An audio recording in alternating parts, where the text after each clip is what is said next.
Hola, bienvenidos. Vengan, vayamos nuevamente al aula virtual de la Escuela Bíblica de Casa de Oración Cristiana.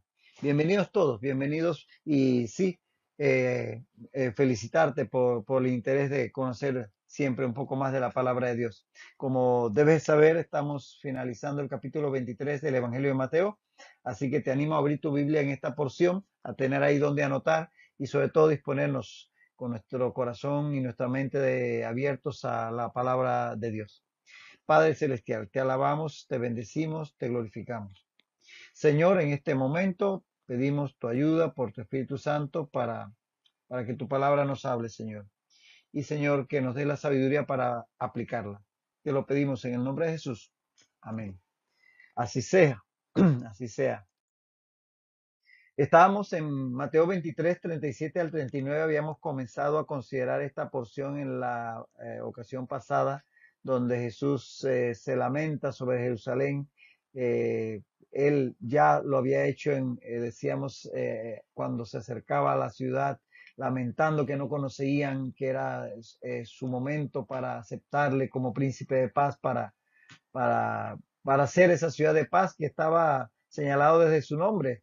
Jerusalén, su base, la raíz de su nombre tiene que ver con paz. De hecho, desde allá, desde Génesis, cuando leemos en el texto donde Melquisedec, que se encuentra con Abraham, Melquisedec, según la historia hebrea, era rey de este lugar donde se sentó Jerusalén. Y desde ese entonces la llamaba Salem.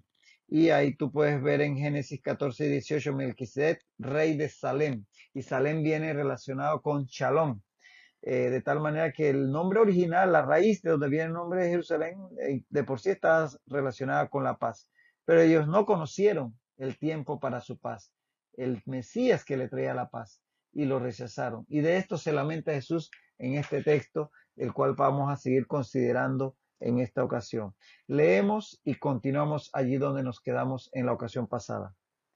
Jerusalén, Jerusalén, que matas a los profetas y apedreas a los que te son enviados. ¿Cuántas veces quise juntar a tus hijos como la gallina junta sus polluelos debajo de sus alas y no quisiste?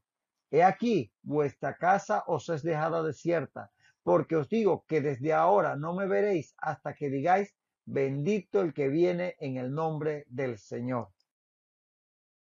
Habíamos visto este lamento del Señor sobre Jerusalén. Jerusalén, Jerusalén, que matas a los profetas y apedreas a los que te son enviados. Decíamos que Jerusalén de por sí era la capital, el centro y quien se implicaba al referirse a ella a Jesús a la misma nación, porque era el centro de la nación, representaba a la nación. Entonces, en ese sentido, cuando Jesús está lamentando sobre Jerusalén, está lamentando sobre su nación. Y decir que en Jerusalén, cuando habla aquí de que matas a los profetas y apedreas a los que te son enviados, decir que en Jerusalén estaba la sede del Sanedrín, el máximo tribunal de Israel, que tenía la potestad de dictar sentencia de muerte. Es decir, ese era el tribunal que decidía cuando una persona por sus actos, sobre todo de tipo profanos, de tipo heréticos, blasfemos, era digno de muerte. Marcos 14, 63 al 64 recoge la sentencia en contra de Jesús en este sentido. Dice en Marcos 14, 63 y 64, el sumo sacerdote, rasgando su vestidura, dijo, dice 64, habéis oído la blasfemia, ¿qué os parece? Y todos ellos le condenaron, declarándole ser digno de muerte. Así que en esta sesión del Sanedrín, del Tribunal Máximo o Supremo de Israel, se decretó a Jesús digno de muerte por lo que ellos consideraban una blasfemia. Ellos decían que se hacía igual a Dios, es que era Dios, pero bueno, por ahí siempre se ha dicho que Jesucristo, todo mundo es condenado por algo que hizo. En este caso Jesús fue condenado por algo que era. porque era Dios y no le creían. Es algo realmente paradójico.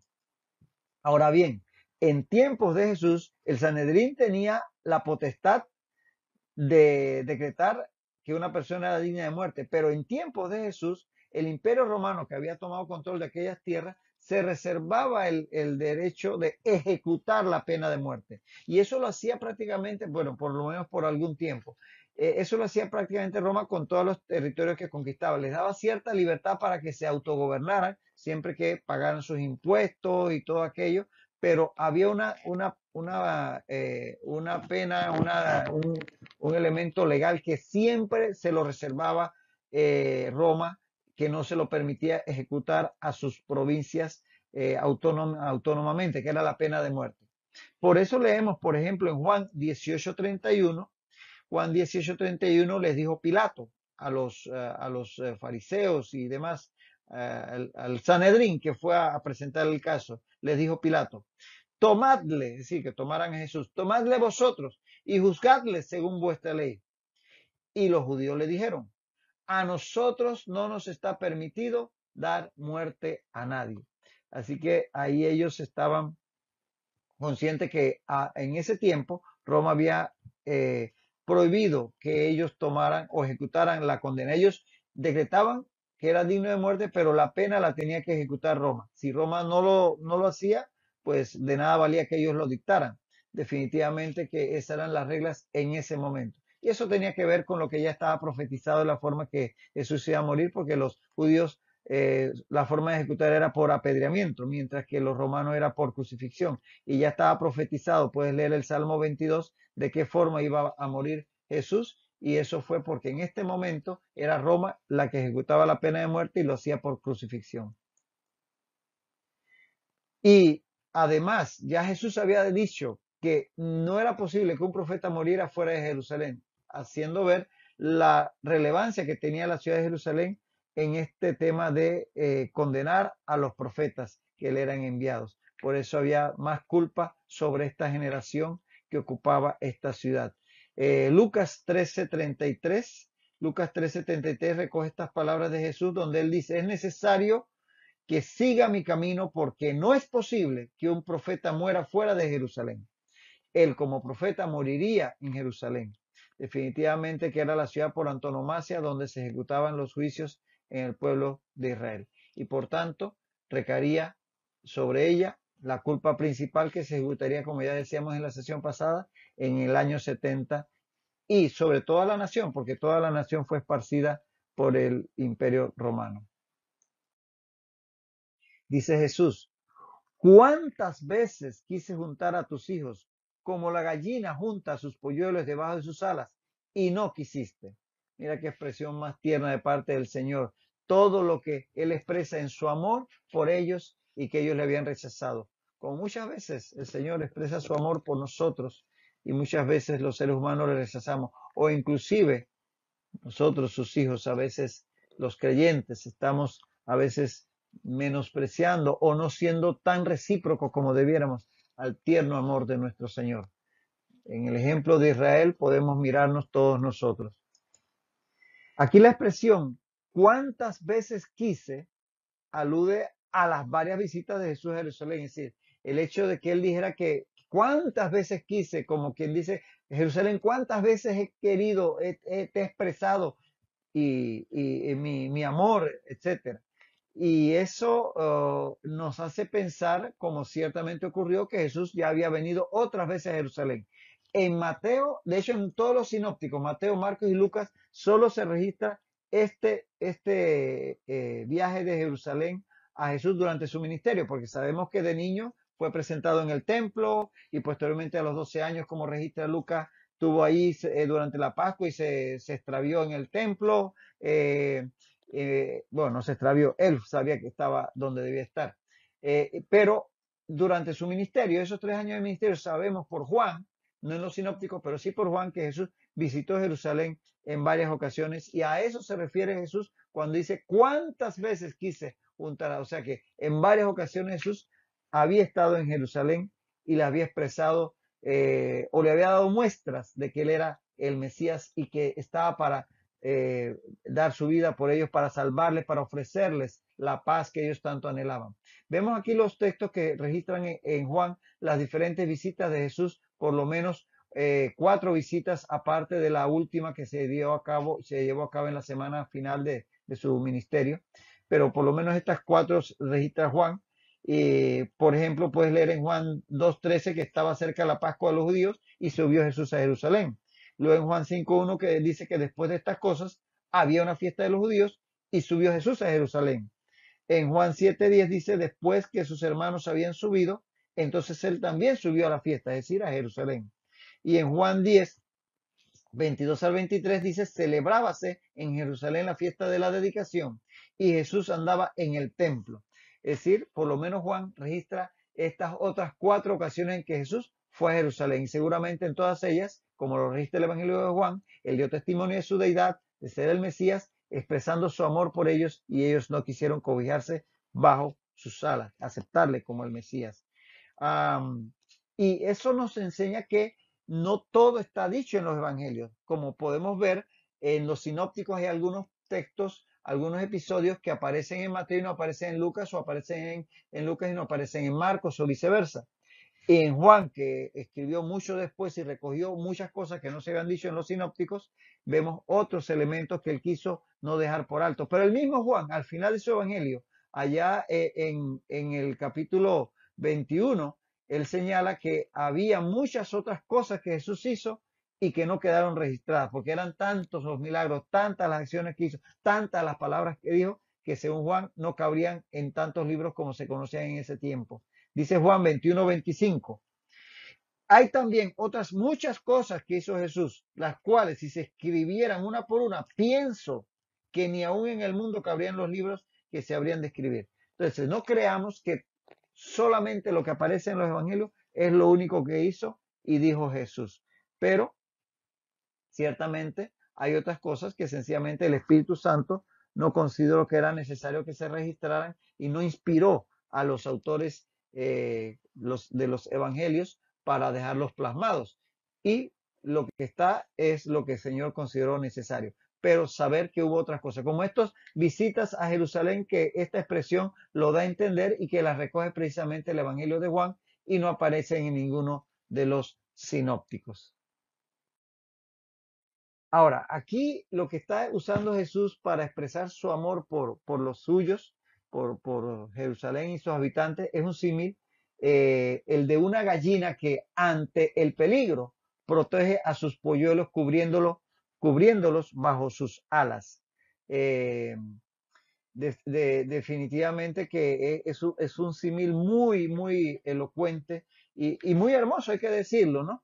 Y no es una idea que está exclusivamente en este texto, quizás este es donde más claramente se nos deja ver cómo Jesús, siendo Dios, tenía ese deseo de cobijar, como la gallina hace con sus polluelos ante el peligro bajo sus alas a los suyos. En la Biblia encontramos expresiones similares de parte de Dios para su pueblo. Aquí te voy a dejar unas cuantas, y eso nos debe también hacer pensar en cómo Dios quiere cuidarnos, cobijarnos, guarecernos, como podríamos decirlo cuando hablamos de la lluvia, bajo sus alas, que a veces nosotros somos los que no nos queremos dejar cubrir o nos queremos salir, andamos de intrépidos por ahí como esos pollitos perdidos. Pero fíjate cómo se expresa el amor de Dios en estas ideas similares o parecidas a este símil.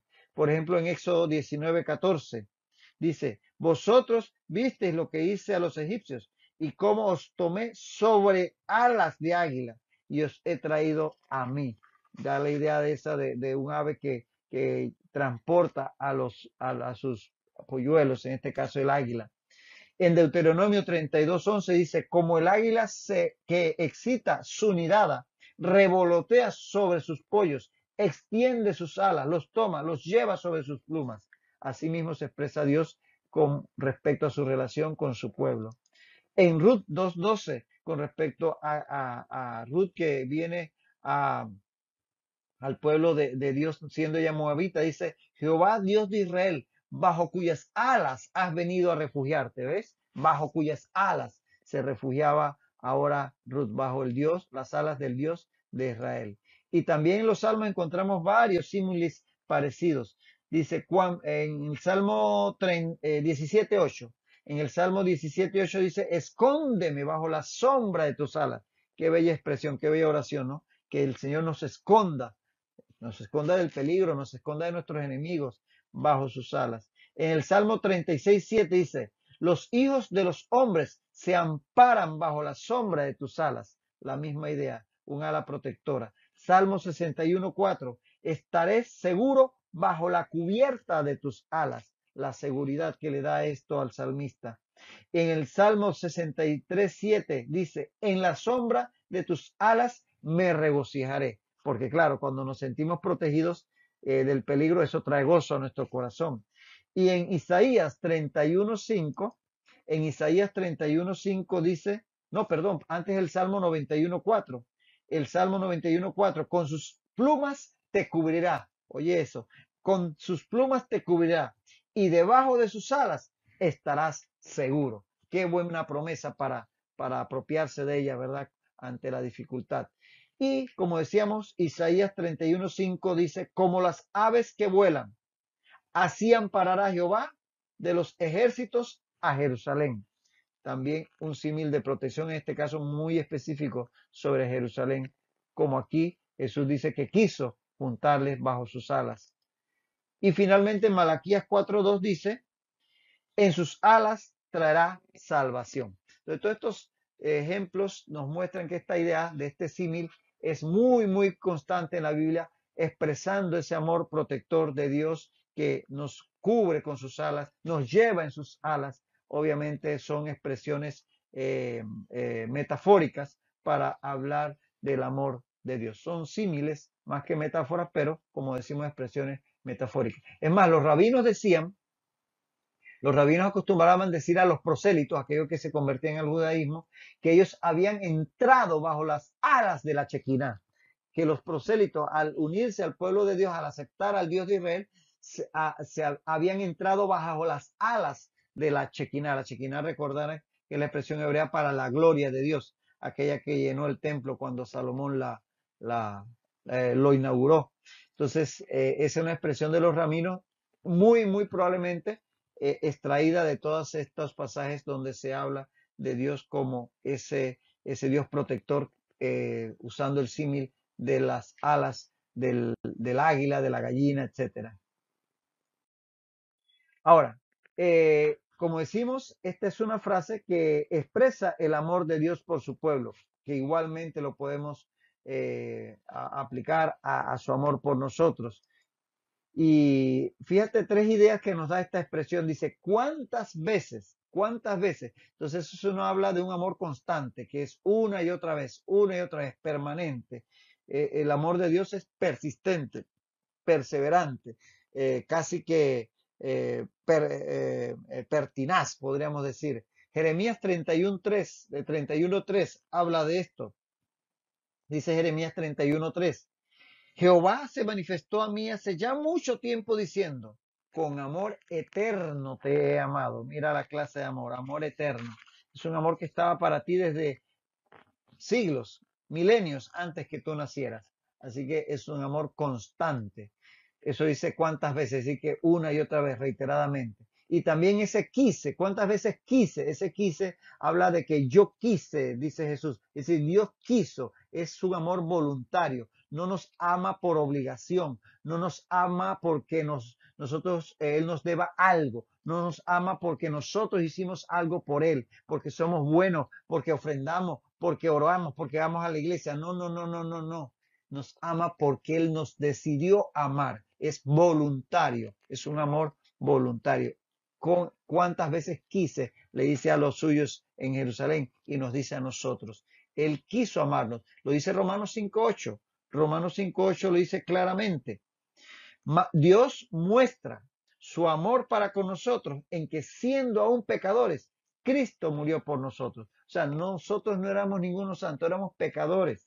Y Él murió por nosotros antes de que nosotros le amáramos a Él. Así que es un amor voluntario. De parte de Él partió. Él primero nos amó para que nosotros después le reconociéramos y le amáramos a Él. Y finalmente en esta expresión también nos habla de un amor protector, por lo que dice cuántas veces quise juntar a tus hijos. Es ese amor, como decía el símil, que los cubre bajo sus alas. Es un amor protector, como lo expresa Jeremías 29:11. De Jeremías 29:11. Porque yo sé los pensamientos que tengo acerca de vosotros, dice Jehová, pensamientos de paz y no de mal. Es un amor que más bien protege, que guarda, no es un amor para exigirte. A veces vemos a Dios como un policía cósmico que está ahí para caerte con la boleta porque te portaste mal. No, Dios está para hacernos bien, que ciertamente nos pone límites y cuando nos estamos descarriando, nos estamos apartando de lo que nos conviene de alguna manera, aunque sea un poquito por medio de disciplina, nos vuelve a tratar de llevar al carril correcto donde nos va a ir bien, pero ciertamente siempre es por amor, nunca es por deseos malos, sino todo lo contrario, amorosos, protectores hacia nosotros, como los padres, que muchas veces nos toca ponerle límites a nuestros hijos y ellos no entienden y piensan que sencillamente somos unos aguafiestas. A veces pensamos así, que Dios es un aguafiesta universal. No, sencillamente Él está para hacernos bien y protegernos del mal. Que nosotros le hagamos caso, ya son otros 500 pesos. Como le pasó a este pueblo, ellos lo rechazaron, dice Jesús, y no quisiste. Definitivamente que Dios les había hablado por muchos siglos a través de los profetas. Jesús mismo, Dios mismo se hizo hombre para hablarles en persona y como nación lo rechazaron. Eso Dios ya definitivamente que fue lo último que hizo por ellos y ya ahora pues va a venir juicio sobre la nación, que es lo que Jesús les está aquí haciendo ver. Dios no podía hacer ya más por ellos, definitivamente. Eh, Aquí decir que hay una voluntad de propósito, como lo llaman algunos teólogos, que se cumple inexorablemente al tratarse de una determinación divina. Hay cosas que Dios va a hacer porque las va a hacer, decidamos nosotros lo que decidamos. Efesios 1:11 habla de ese tipo de voluntad. Dice Efesios 1:11 que habiendo sido predestinados conforme al propósito del que hace todas las cosas según el designio de su voluntad. Hay cosas que Dios las hace porque las hace. Hay otras donde Él nos permite por nuestro libre albedrío tomar decisiones. Entonces, en este último caso, es lo que hablan algunos de una voluntad de deseo. Dios desearía, por ejemplo, que todos los hombres sean salvos, pero no los va a obligar.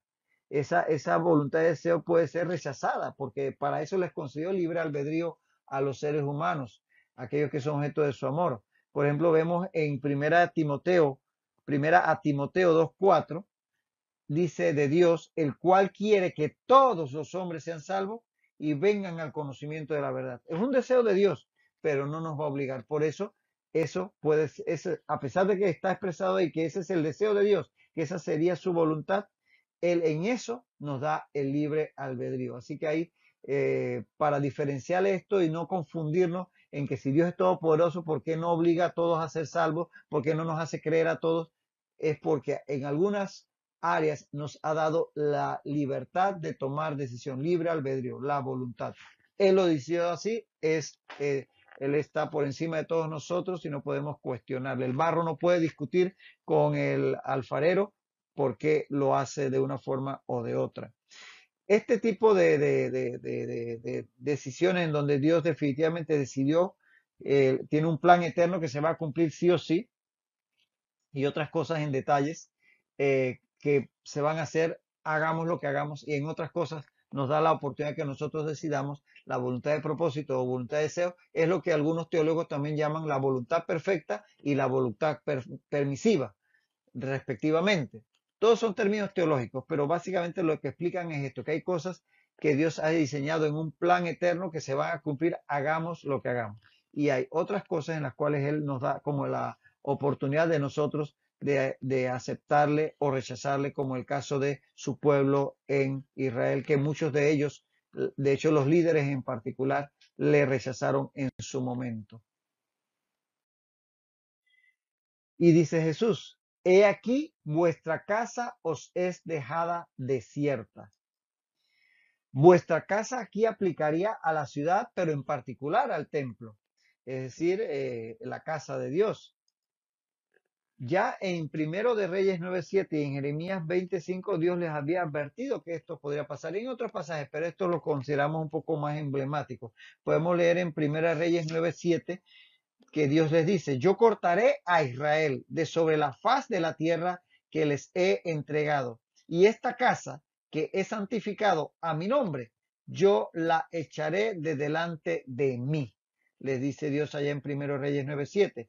Y en Jeremías 22:5 dice: si no oyereis estas palabras, por mí mismo he jurado, dice Jehová, que esta casa será desierta, refiriéndose al templo. Todo esto estaba profetizado y estaba advertido. Obviamente ellos pudieron haber corregido su rumbo en su momento, pero hasta el último momento, inclusive cuando ya él se hizo presente en forma humana, en la forma del Hijo, fueron rebeldes a la voluntad de Dios. Ahora, la presencia de Dios en este sentido abandonaba el templo en la persona del Hijo, quien saldría de este para no volver hasta el final de los tiempos. Es decir, en este momento, en este final del capítulo 23, Jesús va a salir del templo, de los atrios del templo donde ha estado eh, enseñando, siendo atacado por los saduceos, los fariseos, los escribas, hablando a los discípulos, hablando a la multitud que estaba alrededor. Todo esto ocurrió este día ahí en el templo, pero al final del día y al final del capítulo 23, Jesús va a salir de allí, se va a dirigir al frente de Jerusalén, al Monte de los Olivos con sus discípulos, y no volverá a hacer ninguna aparición pública para predicar, para enseñar, más durante su ministerio. Lo verán ya en la crucifixión, lo verán en el juicio, pero ya no en esta función de presentar el reino. Él va a salir del templo y al templo no volverá, sino hasta el final de los tiempos. Por eso él dice: he aquí vuestra casa es dejada desierta, porque en la persona del Hijo, Dios estaba saliendo del templo para no volver hasta el fin de los tiempos. Y esto nos recuerda cuando la gloria de Dios, la Shekinah, abandona, en la profecía de Ezequiel, abandona el templo, proféticamente hablando de cómo Dios iba a, por algún tiempo, salir de medio de Israel, y Israel iba a estar en ese periodo que ya dura 2000 años sin la presencia de Dios en medio de ellos. Ezequiel 10:4. Ezequiel 10:4 dice: entonces, esta es una visión que tiene el profeta Ezequiel y que le muestra lo que va a ser abandonar la gloria de Dios, el templo de Israel, del templo de Jerusalén. Dice Ezequiel 10:4: entonces la gloria de Jehová se elevó encima del querubín al umbral de la puerta del templo. Y dice el verso 18 del capítulo 10 de Ezequiel: entonces la gloria de Jehová se elevó de encima del umbral de la casa y se puso sobre los querubines, cada vez más lejos. Y todavía en Ezequiel 11:22 al 23 leemos: después alzaron los querubines sus alas y la gloria del Dios de Israel estaba sobre ellos. Y el 23: y la gloria de Jehová se elevó de en medio de la ciudad y se puso sobre el monte de los olivos, que está al oriente de la ciudad. Entonces vemos cómo la gloria fue abandonando el templo, viendo en esta visión la profecía de cómo Dios iba a dejar la nación de Israel en ese tiempo. Vamos a detenernos aquí por hoy. Vamos a continuar en este texto que nos habla mucho más, pero sobre todo nos alude a cómo Dios dio oportunidad a su pueblo, pero su pueblo rechazó. Que nosotros no caigamos en este error de apartarnos del Señor, permanezcamos siempre unidos a Él. Él es el que va a poder en todo momento darnos las respuestas que estamos buscando. Así que no permitamos que por nuestros errores nos apartemos de su presencia. Bueno, continuaremos aquí en la próxima ocasión. Hasta entonces, que el Señor bendiga tu vida rica y abundantemente.